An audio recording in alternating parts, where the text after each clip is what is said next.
Hello, and welcome back to Addiction, Recovery, and Mental Health, a podcast by Waismann Method Opioid Treatment Specialists. I'm your co-host, Dwight Hurst, and joined today, as always, by David Livingston. And nobody else, just us today. We have to excuse Claire. She is traveling right now, and so we wish her a good time and bon voyage and all that. And it just leaves, David, it leaves you and me to, get up to our shenanigans. I'm sure we'll figure it out one way or another. Yeah, we'll see. It'll, as a therapist friend of mine once put it, people talk about it'll all work out all right in the end. And he said, I don't know, but it'll definitely work out somehow. So I think, in the spirit of that, we've got it down today. I couldn't agree more. Well, as we are always guided by questions regarding treatment and addiction recovery, and we've got an interesting one today, which is how do we overcome burnout in addiction recovery? And as everybody knows, this recovery process can be challenging, it's exhausting often, and the process of engaging in treatment can lead to burnout all by itself. And so we're gonna dive into that a little bit today and see if we can come up with some things that are helpful in recognizing and overcoming some of those steps. So let's dive into that, David. What are some of your initial reactions to this question of how do we avoid burnout? And also, I guess we should define and get into what that is and some of the elements that lead to burnout as well, huh? I think so. And are you talking about burnout from like family members, individuals who are in their own recovery process and, attending meetings and therapy and are starting to feel burned out or something like that? Because the idea of burnout can cover so many different elements.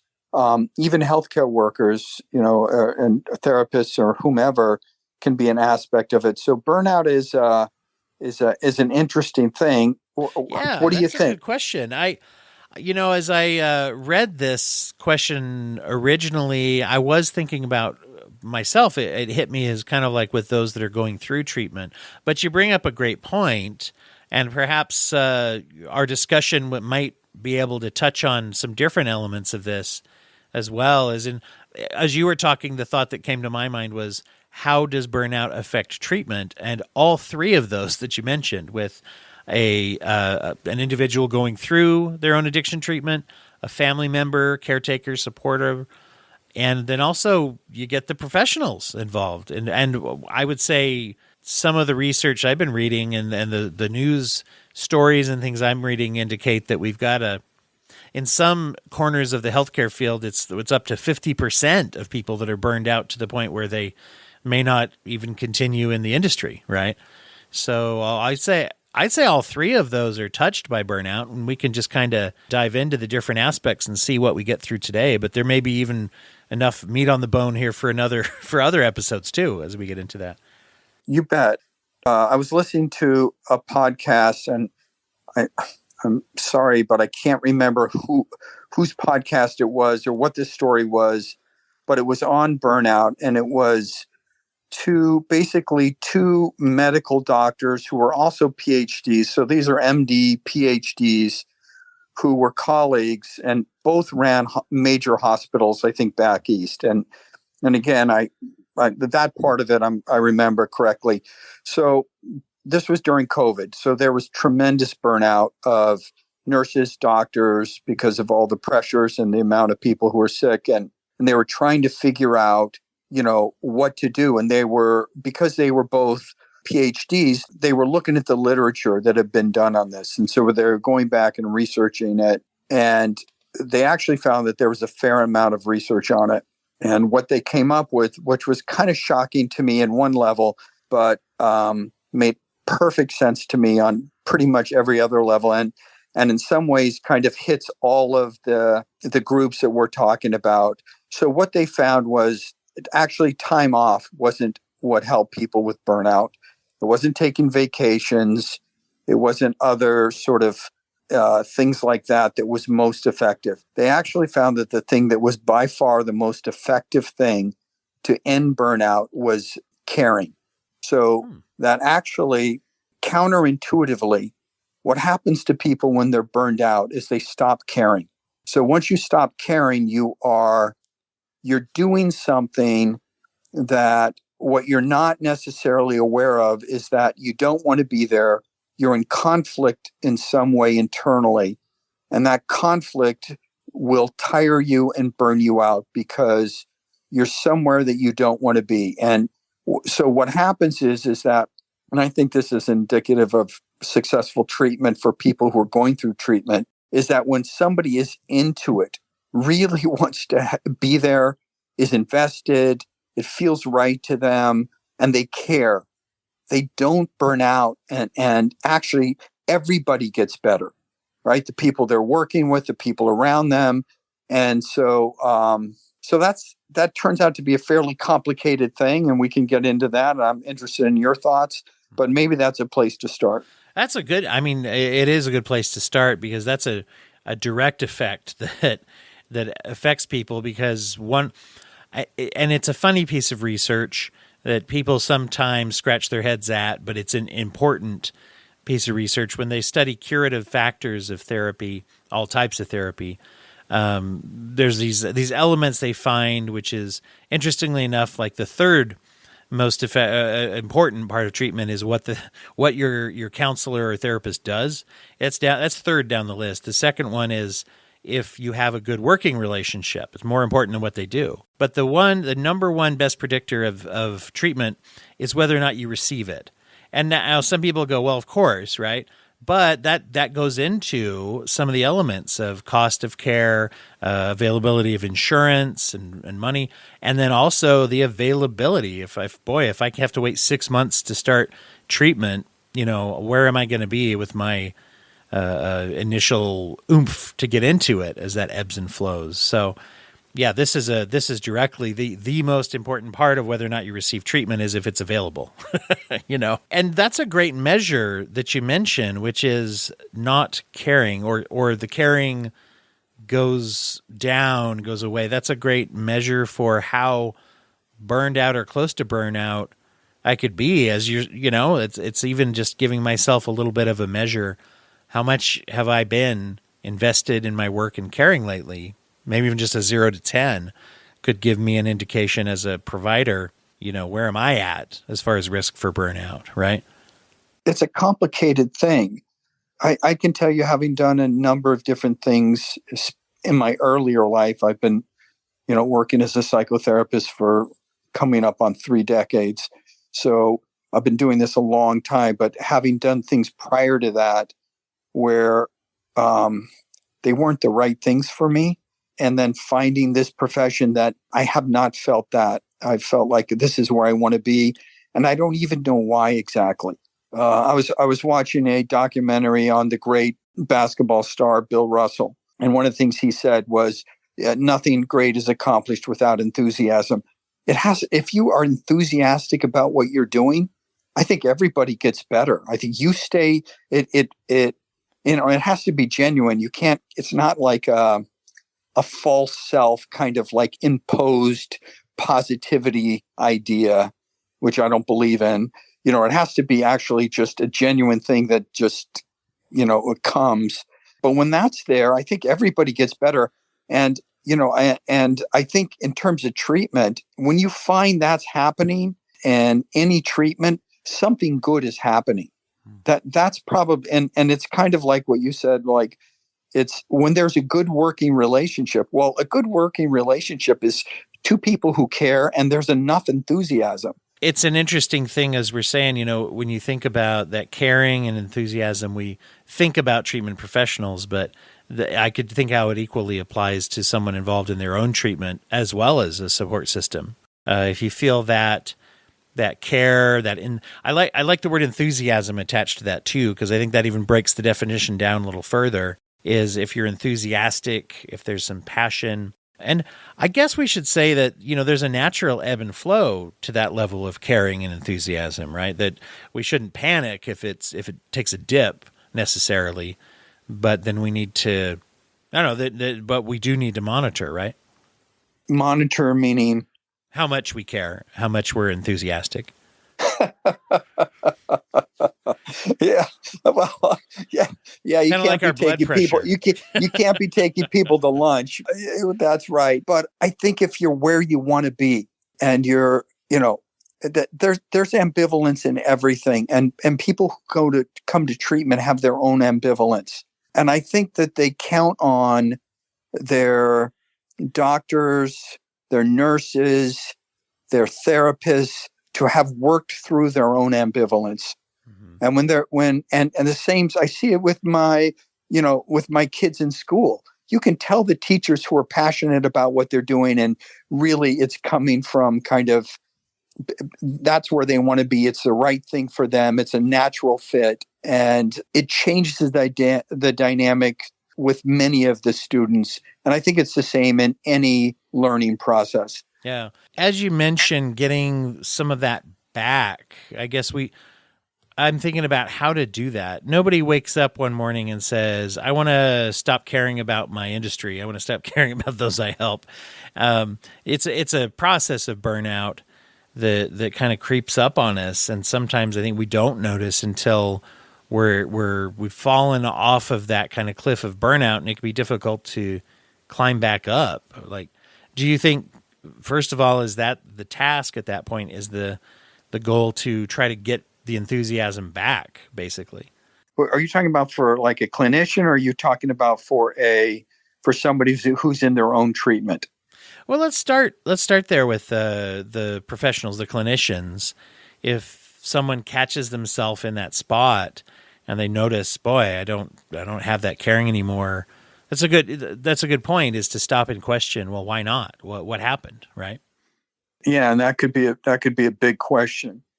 Sometimes things happen in people's lives personally that make it difficult to be present in the way they may need to.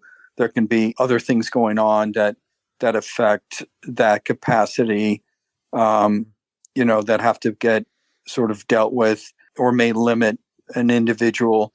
But in my experience with clinicians, with doctors and therapists, and with myself, I have not experienced, and I've had a busy practice and involvement for a long time.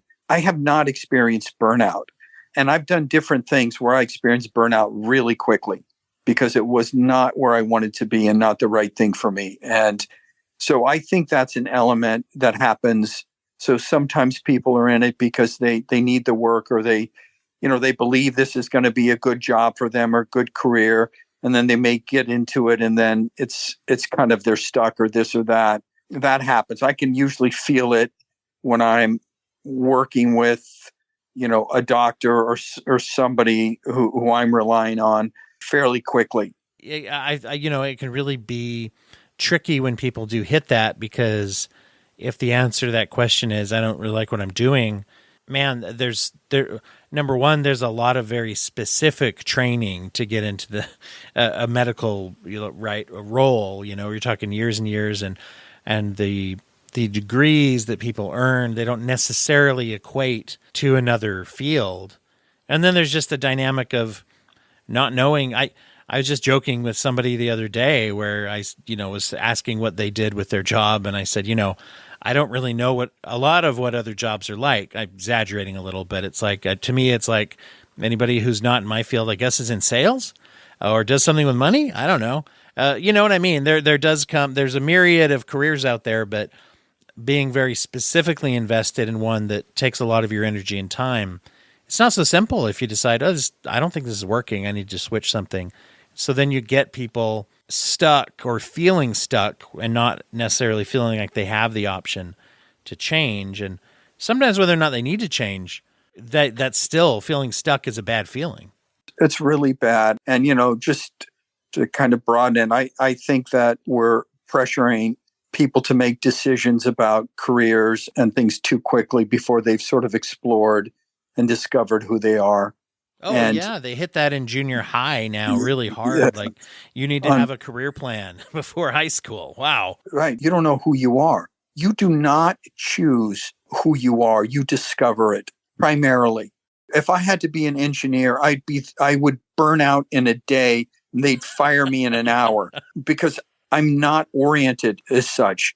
That's a tremendous amount of thinking. Yeah. All right. And I think the field of psychotherapy is a far more intuitive and perceptual process. Now there's thinking going on and everything, but I don't think it's oriented internally that way. And so part of it is just realizing sort of what your strengths are. But a lot of what happens when people are coping with their own treatment or whatever, they're trying to figure this out. And they're relying on this being sorted out in the professionals that they're relying on, especially their therapists. Yeah. And if this is sorted out in them, makes it much easier to help sort it out in the person you're working with, because they're going to be sorting out a whole bunch of things, right? Who am I? Why am I struggling and coping in this way? What are the conflicts and deficits that are contributing to my need to cope, and what paths and decisions? And you can't pick paths and decisions until you have a clear sense of kind of who you are in the process. And then as you start to move in those directions, it will tend to take hold a lot better. It reminded me of an interview that I heard a long time ago. Must be a long time ago because he died a while back, but the comedian Bob Newhart, I heard him interviewed, and before he became an entertainer, he was an accountant. And he was saying in this interview that he said, my idea of accounting was always, if you get within $20-$30 of it, it's pretty good. And that never caught on in any of his jobs as an accounting theory. And so, there is that self-discovery of finding out and realizing where we're at. And I feel like there's a balance. It's hard to get a healthy balance because we tend to swing back and forth, I think, societally. I like very much to see people nowadays, some of the values of a career there's kind of slanted towards empowerment for the employee and the individual to say, if you feel stuck, if you're over here and it's not right for you, don't stay, do something else. And then, but on the other hand, I think that we can overdo this second one, but the idea of, maybe the problem isn't that I need to run from one thing to another. Maybe there's something here I can find and discover. And I think working a little bit with both is very important. We can err too far in one or the other and run around chasing a dream that we don't know what it is. Or on the other hand, we can just stay at something because we think, well, just ride this out the rest of my life. Either one of those in the extreme, I think could be unhealthy. Help me understand that. In the extreme of meaning what? Well, I think, if I'm not happy and I believe I should just jump to something else, that can be empowering if it's balanced.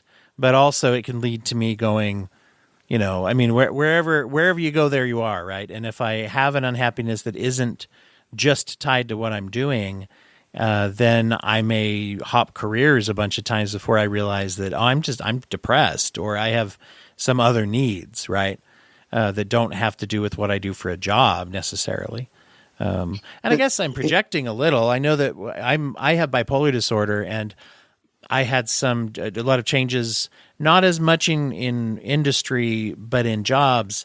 And I look back and I'm like, I don't have it. I'm not going to claim I have like some deep regret that haunts me or anything, but there's a couple of jobs that I got burned out on that if I'd been diagnosed and I had my medication that I have now, I might still be there and I might be happy, So it's kind of like trying to find that real answer of do I need to jump ship? I might, or do I need to figure myself out first, my health out first?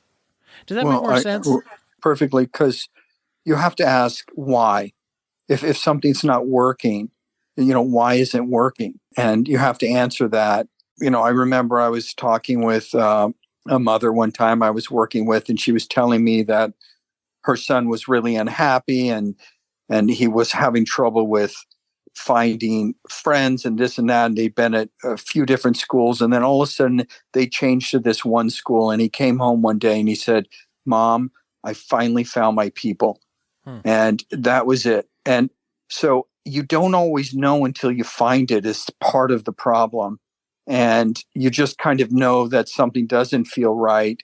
And so I think it really helps. I mean, one of the things that is helpful in therapy is to have somebody who can really see you well and really kind of see who you are and mirror that back and have a sense of what's going on. And it's not just diagnostics in terms of, what's wrong, although that's a critical part of it. Like you're bringing up, like if you know that there's something wrong, you won't think it's one thing when it could really be something else that has to get dealt with and treated. And when that is, you'll kind of know how that affects these other things that you could easily mistake for being the thing that's not right. And so it takes, you got to hang in there and work at it.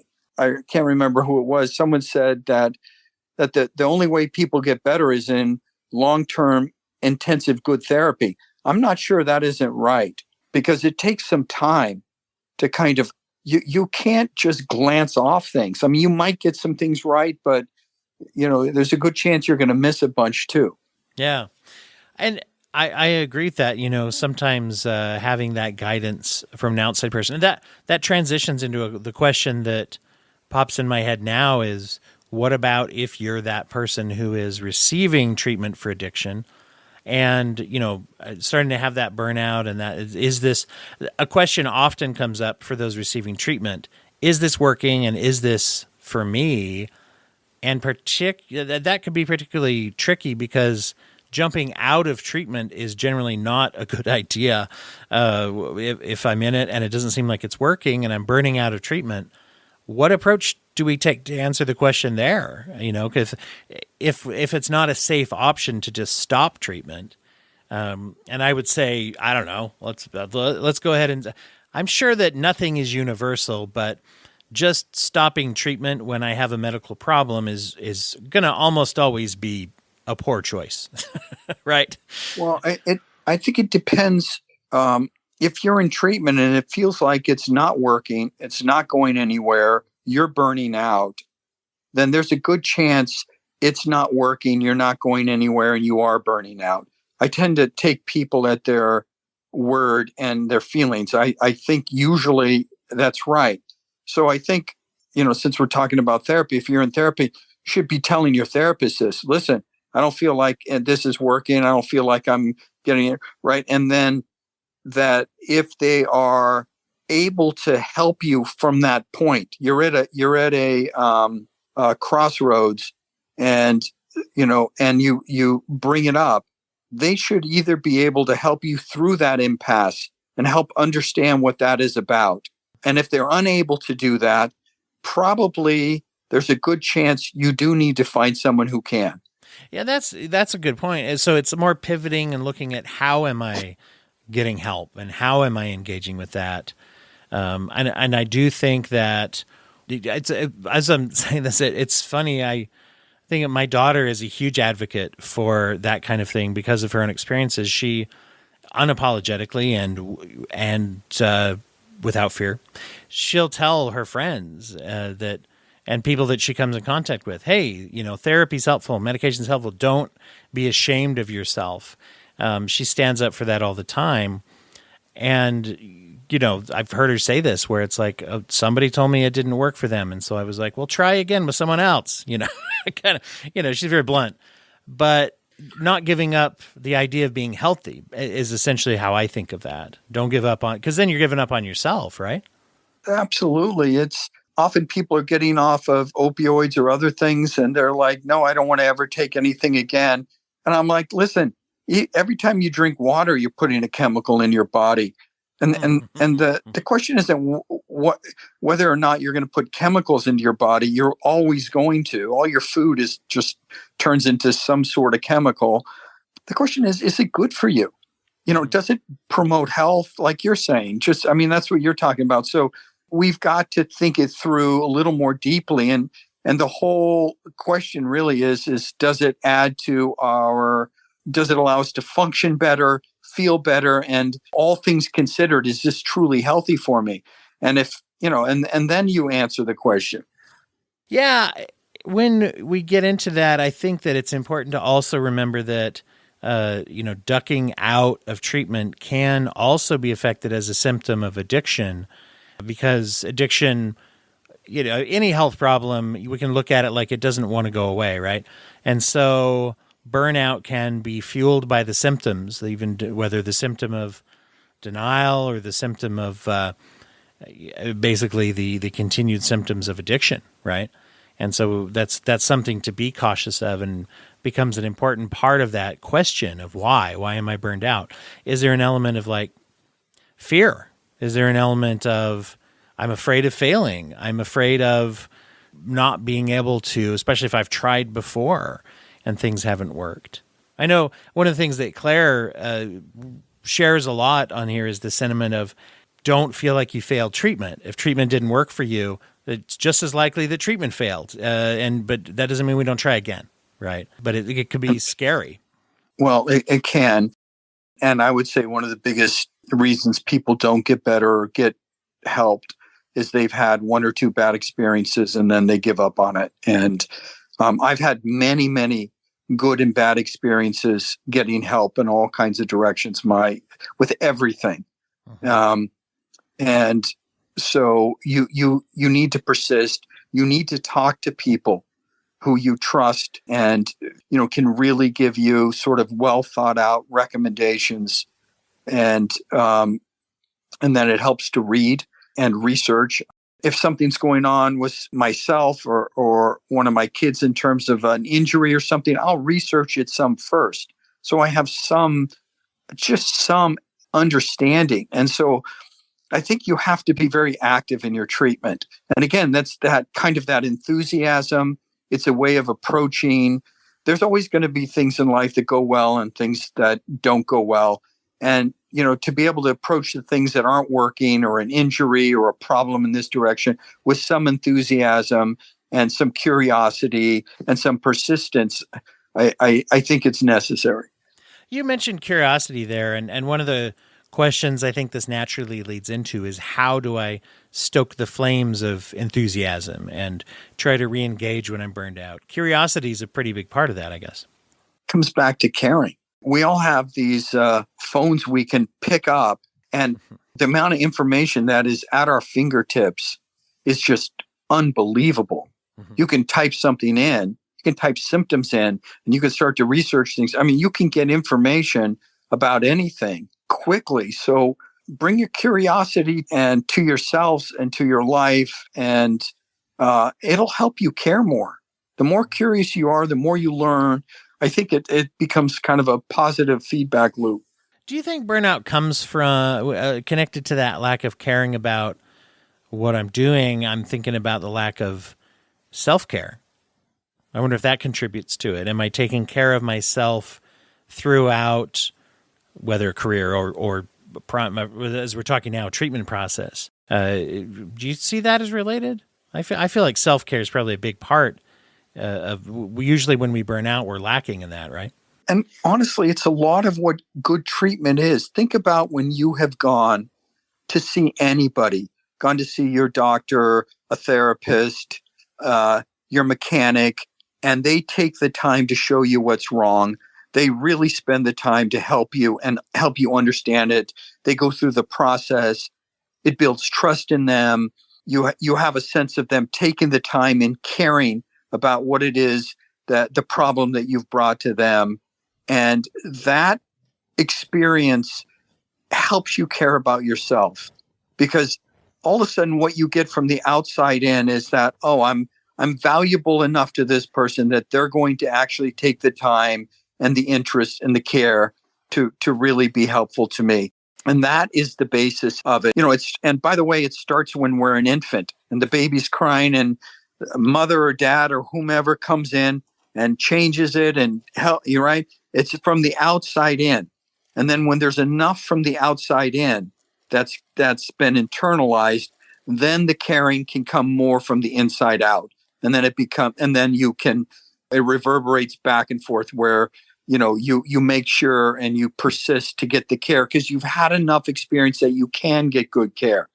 So what happens is when people haven't had enough experience of good care, they'll give up really quickly. Yeah, when we experience some of that, if I find that I'm burned out, sometimes one of the worst things, just as we've talked about when we talk about support systems and reaching out, is we don't reach out for various reasons. Sometimes we're too burned out because part of our treatment success is reaching out. So maybe we're burned out on reaching out, right? But it's interesting how sometimes the thing that I'm burned out on is also kind of part of the cure, right? If I'm in treatment, do I make my burnout part of my treatment plan? Do I share that with either my clinician or my support system, or if people are in a support group like a 12-step group or something, do I tell someone, hey, I'm burning out and I need help with that, before we spend time talking about, oh, here's some more relapse prevention, here's more of this, here's more of that. If I'm burned out, we're just kind of hitting a brick wall, and we might not know why unless I'm sharing that, right? But again, what's the cause of burnout?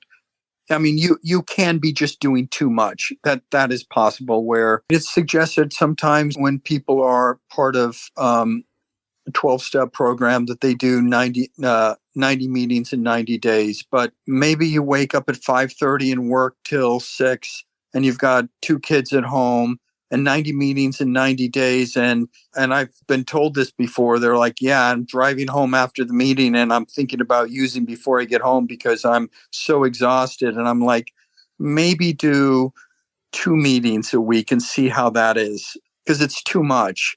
And while for some people, 90 meetings in 90 days might be the right amount, for others, it's going to be too much. And on and on. So that you can get exhausted. Sometimes the excitement of getting into something new as well, I've noticed, even when people at first are liking that kind of thing. I've known people who are like, oh, every time I'm in the car, I'm listening to addiction podcasts, I'm reading addiction books, I'm going to a lot of meetings, and even, paying for extra, doing like 2 therapy sessions a week, and an AA group every day and all that. And I often, even when people like that, I tend to try to talk about, let's be careful here, because you don't want to wake up one day and say, I am so sick of all this, and it's an all or nothing process at this point. Yeah, right. I mean, look, that's a better obsession than, a lot of others. But sooner or later, that's going to get pared down, and the other side of things is going to show up. And parsing that and trying to sort of move out of that a little bit and kind of have more varied needs along the way is a treatment. So, I think a lot of time, like you're talking about, doing all of those activities towards treatment, that's a ton of energy, a ton of intensity. And the idea in many ways around a treatment is that you just spread that around into taking care of your exercising and seeing friends and family and your work and, maybe some other hobbies or things you like to do. And all of a sudden spread around in a balance. And you have a very active, interesting life. And so, and I think you can reframe that into something like you're talking about, where all of that energy is put into one thing, but sooner or later, it's got to get expanded into kind of a more varied life, probably. So we're really looking at some of the overcoming burnout is like so many other things. Overcoming is maybe tweaking the concept of success here to say overcoming might be better described as working through, right? Of expecting that we're getting back to a better balance rather than, there's no such thing as, solving it by becoming bulletproof to ever being burned out. It's a working process. For sure. And to be able to really care and then to not care, right? And to be able to care when caring is what's needed and what you're there for. And then to be able to play, take a break, forget about things, have your mind to yourself. And, so that there is a balance, even with that.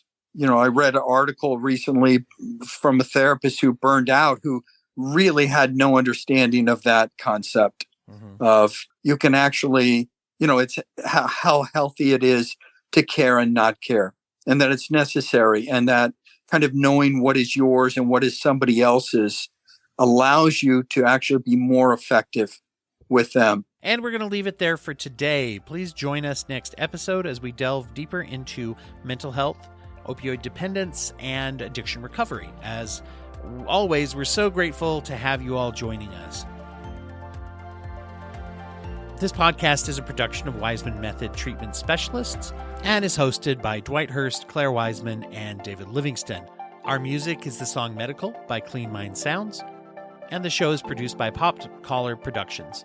You can follow along with information about treatment and the Waismann Method by going to opiates.com or follow us anywhere on social media at Opiates. And today, for David Livingston and myself, Dwight Hurst, we've been glad to be here to share our thoughts and impressions with you.